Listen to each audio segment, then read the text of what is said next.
Chapter 6 of The Science of Getting Rich by Wallace D. Wattles. Chapter 6. How Riches Come to You.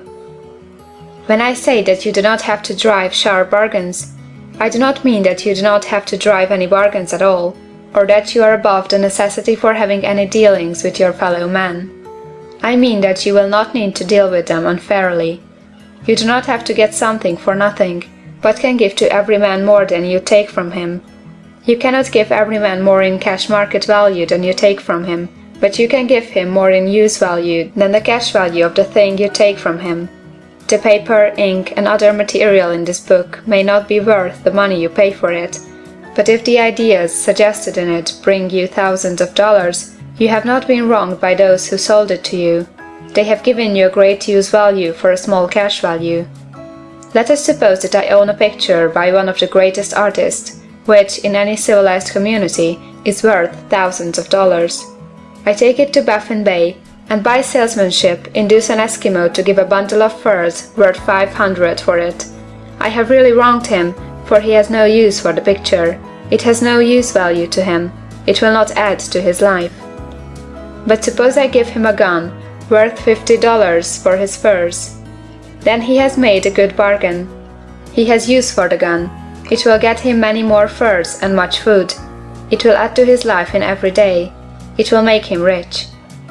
When you rise from the competitive to the creative plane, you can scan your business transactions very strictly, and if you are selling any man anything which does not add more to his life than the thing he gives you in exchange, you can afford to stop it.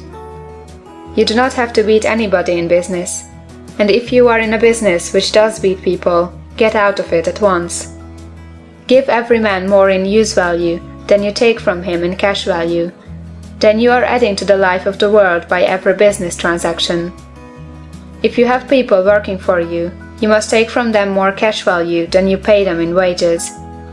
But you can so organize your business that it will be filled with the principle of advancement, and so that each employee who wishes to do so may advance a little every day.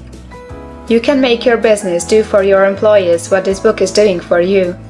You can so conduct your business that it will be a sort of ladder, by which every employee who will take the trouble may climb to riches himself, and given the opportunity, if he will not do so, it is not your fault. And finally, because you are to cause the creation of your riches from formless substance which permeates all your environment, it does not follow that they are to take shape from the atmosphere and come into being before your eyes. If you want a sewing machine, for instance, I do not mean to tell you that you are to impress the thought of a sewing machine on thinking substance until the machine is formed without hands, in the room where you sit or elsewhere. But if you want a sewing machine, hold the mental image of it with the most positive certainty that it is being made, or is on its way to you. After once forming the thought, have the most absolute and unquestioning faith that a sewing machine is coming. Never think of it or speak of it in any other way than as being sure to arrive. Claim it as already yours. It will be brought to you by the power of the Supreme Intelligence acting upon the minds of men. If you live in Maine, it may be that a man will be brought from Texas or Japan to engage in some transaction which will result in your getting what you want. If so, the whole matter will be as much to that man's advantage as it is to yours. Do not forget for a moment that the thinking substance is through all, in all, communicating with all, and can influence all. The desire of thinking substance for fuller life and better living has caused the creation of all the sewing machines already made, and it can cause the creation of millions more, and will, whenever man set it in motion by desire and faith, and by acting in a certain way. You can certainly have a sewing machine in your house, and it is just as certain that you can have any other thing or things which you want, and which you will use for the advancement of your own life and the lives of others. You need not hesitate about asking largely. It is your Father's pleasure to give you the kingdom, said Jesus. Original substance wants to live all that is possible in you, and wants you to have all that you can or will use for the living of the most abundant life. If you fix upon your consciousness the fact that the desire you feel for the possession of riches is one with the desire of omnipotence for more complete expression, your faith becomes invincible. Once I saw a little boy sitting at a piano and vainly trying to bring harmony out of the keys, and I saw that he was grieved and provoked by his inability to play real music. I asked him the cause of this vexation, and he answered, "I can feel the music in me, but I can't make my hands go right." The music in him was the urge of original substance, containing all the possibilities of all life. All that there is of music was seeking expression through the child. God, the one substance, is trying to live and do and enjoy things through humanity. He is saying, "I want hands to build wonderful structures, to play divine harmonies, to paint glorious pictures. I want feet to run my errands, eyes to see my beauties, tongues to tell mighty truths, and to sing marvelous songs," and so on. All that there is of possibility is seeking expression through man.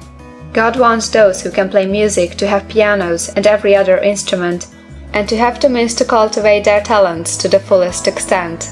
He wants those who can appreciate beauty to be able to surround themselves with beautiful things. He wants those who can discern the truth to have every opportunity to travel and observe. He wants those who can appreciate dress to be beautifully clothed, and those who can appreciate good food to be luxuriously fed. He wants all these things because it is himself that enjoys and appreciates them. It is God who wants to play and sing and enjoy beauty and proclaim truth and wear fine clothes and eat good foods. It is God that worketh in you to will and to do, said Paul. The desire you feel for riches is the infinite seeking to express himself in you, as he sought to find expression in the little boy at the piano. So you need not hesitate to ask largely. Your part is to focalize and express the desire to God. This is a difficult point with most people. They retain something of the old idea that poverty and self-sacrifice are pleasing to God. They look upon poverty as a part of the plan, a necessity of nature. They have the idea that God has finished his work and made all that he can make, and that the majority of men must stay poor, because there is not enough to go around. They hold so much to this erroneous thought that they feel ashamed to ask for wealth. They try not to want more than a very modest competence, just enough to make them fairly comfortable. I recall now a case of one student who was told that he must get in mind a clear picture of the things he desired, so that the creative thought of them might be impressed on formless substance. He was a very poor man, living in a rented house and having only what he earned from day to day, and he could not grasp the fact that all wealth was his. So, after thinking the matter over, he decided that he might reasonably ask for a new rug on the floor of his best room and an anthracite coal stove to heat the house during the cold winter. Following the instructions given in this book, he obtained these things in a few months, and then it dawned upon him that he had not asked enough. He went through the house in which he lived, and planned all the improvements he would like to make in it. He mentally added a bay window here, a room there, until it was complete in his mind as his ideal home, and then he planned its furnishings. Holding the whole picture in his mind, he began living in the certain way, and moving toward what he wanted, and he owns the house now, and is rebuilding it after the form of his mental image. And now, with still larger faith, he is going on to get greater things. It has been unto him according to his faith, and it is so with you and with all of us. End of chapter 6.